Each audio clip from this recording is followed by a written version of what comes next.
આગળ વાત કરીએ અને સમાચારો તરફ આગળ વધીએ તો આજે રાજ્યની કેબિનેટ બેઠક મળવાની છે। મુખ્યમંત્રી ભૂપેન્દ્ર પટેલની આગેવાનીમાં આ બેઠક મળશે। આજે સાંજે 4:30 કલાકે કેબિનેટની બેઠક મળવાની છે। કર્મચારીઓને લઈને મોટો નિર્ણય લેવામાં આવી શકે છે। રજાના દિવસે મંત્રીમંડળની કેબિનેટ બેઠક મળશે। કર્મચારીઓના પ્રશ્ન મુદ્દે મળેલી બેઠક અંગે કેબિનેટની આ બેઠકમાં મંજૂરી આપીને પરિપત્ર કરવામાં આવશે। 7મા પગાર પંચ અને બીજી અન્ય બાબતો અંગે આજે જાહેરાત કરવામાં આવી શકે છે। કર્મચારી મંડળની સાથે સકારાત્મક વાર્તાલાપ પણ થયો હતો। જે રીતે મહત્વના સમાચાર આવી રહ્યા છે સામે આજે રાજ્ય કેબિનેટની બેઠક મળવાની છે। મુખ્યમંત્રીની અધ્યક્ષતામાં આજે આ બેઠક મળશે।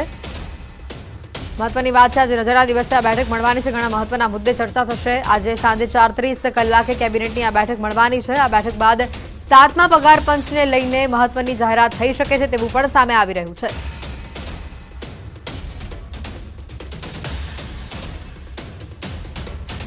કર્મચારી મહામંડળની સાથે બેઠક બાદ પ્રવક્તા મંત્રીનું નિવેદન સામે આવ્યું છે। સકારાત્મક વાતાવરણમાં ચર્ચાઓ થઈ છે તેવું ઋષિકેશ પટેલનું નિવેદન સામે આવ્યું છે। કેબિનેટ મંજૂરી આપીને પરિપત્ર કરીશું।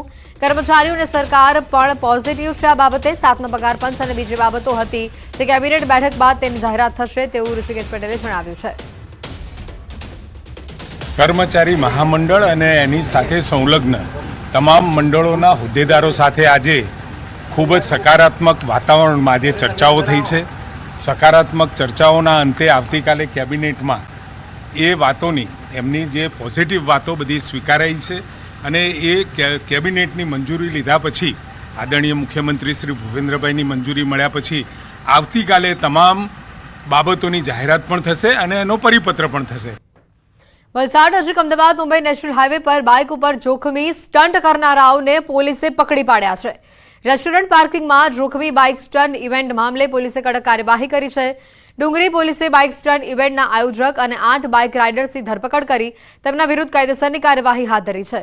ન માત્ર રેસ્ટોરન્ટના પાર્કિંગમાં પરંતુ રેસ્ટોરન્ટના બાજુથી પસાર થતા અમદાવાદ મુંબઈ નેશનલ હાઈવે ઉપર પણ આ બાઇકરોએ સ્ટન્ટ શો કર્યો હતો, જેના વિડીયો પણ વાયરલ થતા પોલીસ દોડતી થઈ હતી અને ત્યારબાદ આ મામલે 9 લોકો સામે ગુનો દાખલ કરવામાં આવ્યો હતો અને બાદ હવે તેમની ધરપકડ કરી તેમના વિરુદ્ધ કાયદેસરની કાર્યવાહી હાથ ધરવામાં આવી છે।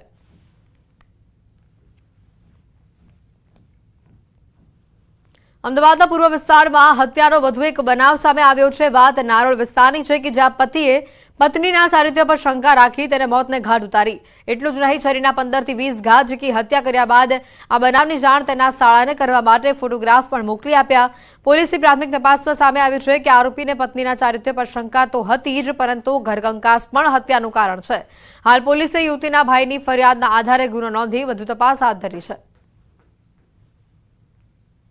ઝઘડાનું મુખ્ય કારણ કુટુંબના નાના મોટા ઝઘડા તેમજ ચારિત્ર્ય પર શંકાનો વિષય હાલની તપાસમાં બહાર આવે છે।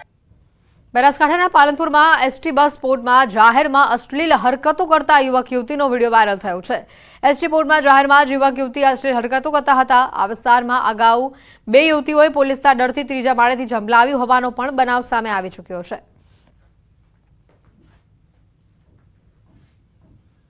સમગ્ર રાજ્યભરમાં નવરાત્રીનો તહેવાર ધામધૂમપૂર્વક ઉજવાઈ રહ્યો છે। સાથે જ દિવાળીનો તહેવાર પણ નજીક આવી રહ્યો છે। તહેવારોના સમયે ચોરોની ટોળકી સક્રિય થઈ જતી હોય છે, જેથી વલસાડ પોલીસ આ મામલે એલર્ટ મોડ ઉપર આવી ગઈ છે। પોલીસ દ્વારા વાપીમાં વિવિધ વેપારી સંગઠનો અને દુકાનદારો તથા નાણાકીય વ્યવહાર કરતા સંસ્થાઓના પ્રતિનિધિઓની એક બેઠક બોલાવવામાં આવી હતી। બેઠકમાં ઉપસ્થિત જિલ્લાના પોલીસ અધિકારીઓએ દુકાનદારો અને વેપારીઓ સાથે બેંક કર્મીઓને પણ આ તહેવારો દરમિયાન સતર્કતા દાખવવાનું સૂચન કર્યું।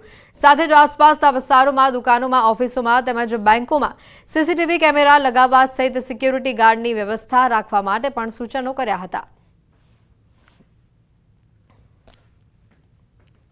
અને ગુના ન બને એના માટે શું આપણે અગાઉના પગલાં લઈ શકીએ, જેમ કે સીસીટીવી કેમેરા લગાવવા, એમની અંદર જે માણસો કામ કરે છે એ લોકોને વેરિફિકેશન કરાવવું, સિક્યુરિટી ગાર્ડ રાખવા વગેરે જેવી સૂચનો જે હતા એ અમારા દ્વારા એમને આપવામાં આવેલા છે। છોટાઉદેપુર જિલ્લાના તુરખેડા ગામે એક મહિલાએ રસ્તાના અભાવે જીવ ગુમાવવાનો વારો આવ્યો। એક પ્રસૂતા મહિલા રસ્તાના અભાવે હોસ્પિટલ ન પહોંચી અને રસ્તામાં જ ડિલિવરી થઈ જતા બાળકને તેણે જન્મ આપ્યો। પરંતુ મહિલાએ જીવ ગુમાવવાનો વારો આવ્યો। આ બનાવના પગલે હાઈકોર્ટે સુઓ મોટું દાખલ કરી છે। સરકારને 17 તારીખ સુધીમાં રિપોર્ટ રજૂ કરવા માટે જણાવ્યું છે। ગામના લોકો પાકા રોડ રસ્તાથી વંચિત છે, જેના કારણે 108 પણ અહીંયા પહોંચી શકતી નથી। મોબાઈલ નેટવર્કની પણ સુવિધા નથી। ગામ લોકો મહિલાને જોડીનો ઉપયોગ કરી હોસ્પિટલ સુધી પહોંચાડવાનો પ્રયાસ કર્યો હતો, પરંતુ રસ્તામાં જીવ ગુમાવ્યો। મહિલા હોસ્પિટલ સુધી પણ ન પહોંચી શકી। તંત્રને અનેક વખત રજૂઆત કરવા છતાં પણ કોઈ નિરાકરણ આવ્યું નથી અને જેનો ભોગ ગામ લોકો બની રહ્યા છે।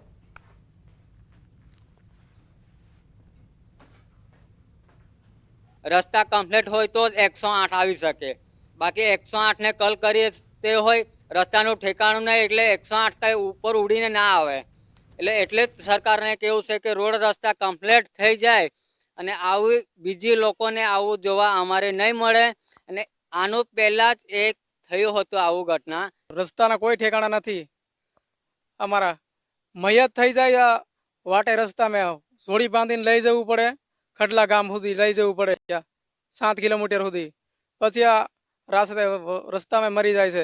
લઈ જતા હતા દવાખાને ચૂલી બાંધીને, અને પછી રસ્તામાં જ ઓફ થઈ ગયા। 108 માં બી નહીં ફોન કર્યો, રસ્તો જ નહીં તો કઈ 108 આવી શકે। અને અમે દર ચૂંટણીએ અહીંથી 107 કિલોમીટર અહીંથી ચાલીને અમે વોટિંગ કરવા જઈએ છીએ। અમારા થોડુંક આગું પડે છે, તોય પણ અમે સરકારને કહીએ છીએ કે થોડુંક રસ્તાના અમારે બીજું તો ન થાય તો પણ રસ્તા થવું જોઈએ થોડાક।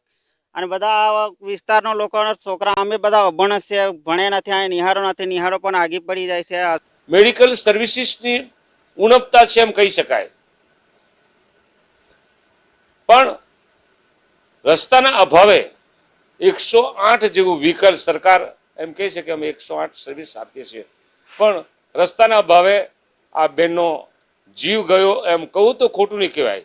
ગુજરાતનું છેલ્લું ગામ જે નર્મદા મૈયાના ખોળે વસેલું તુરખેડા ગામ કવાંટ તાલુકામાં આવેલું છે, અને ખાસ કરીને 1 તારીખે એક મહિલાને તુરખેડા ગામની બચલા ફળિયાની અંદર રહેતી એક મહિલા છે, તેઓને પ્રસૂતાની પીડા ઉપડી હતી અને તેઓને પરિવારજનો દ્વારા જોલીમાં નાખીને તેઓને લઈ જવામાં આવી રહ્યા હતા હોસ્પિટલ સુધી, પરંતુ રસ્તાના અભાવે જે રસ્તાની અંદર જ આજે મહિલાને ડિલિવરી થઈ ગઈ હતી અને જે મહિલાએ જે બાળકીને જન્મ આપ્યો હતો, પરંતુ બાળકીનું મોઢું જોયા વગર જ જે માતા છે તેઓનું મૃત્યુ થયું હતું। ખરેખર શરમજનક બાબત છે। આ બાબતે ન્યૂઝ 18 ગુજરાતીની ટીમ ગ્રાઉન્ડ ઝીરો પર પહોંચી છે અને જે પરિવારજનનું મકાન છે, મકાન જે જોઈ શકો છો કે આ પરિવાર છે, હાલ જે બાળકીને જન્મ આપ્યો છે તે દાદી જે છે તે બાળકીને લઈને ઊભા છે। અને આજે તુરખેડાની પરિસ્થિતિની વાત કરવામાં આવે તો તુરખેડા આજે આઝાદીના આટલા વર્ષો બાદ પણ આ ગામના લોકોએ પાકો રસ્તો જોયો નથી। આઝાદીના આટલા વર્ષો બાદ પણ જો આ ગામની મહિલાને આ રીતે જો મૃત્યુ પામતું હોય તો ખરેખર આ ગામના લોકો જે માંગ કરી રહ્યા છે કે પાકા રસ્તા આપવામાં આવે, તો અગાઉ પણ કોઈક મહિલાનું મોત ના થાય, અન્ય કોઈ બીમારીથી પીડા હોય તેને બહાર સુધી જવું હોય તો મુશ્કેલી ન પડે તેની તાકીદ રાખે તે ખૂબ જરૂરી છે। સેજબ ખત્રી, ન્યૂઝ 18 ગુજરાતી, છોટાઉદેપુર। સમાચારોમાં હાલ રોકાઈશું એક બ્રેક માટે।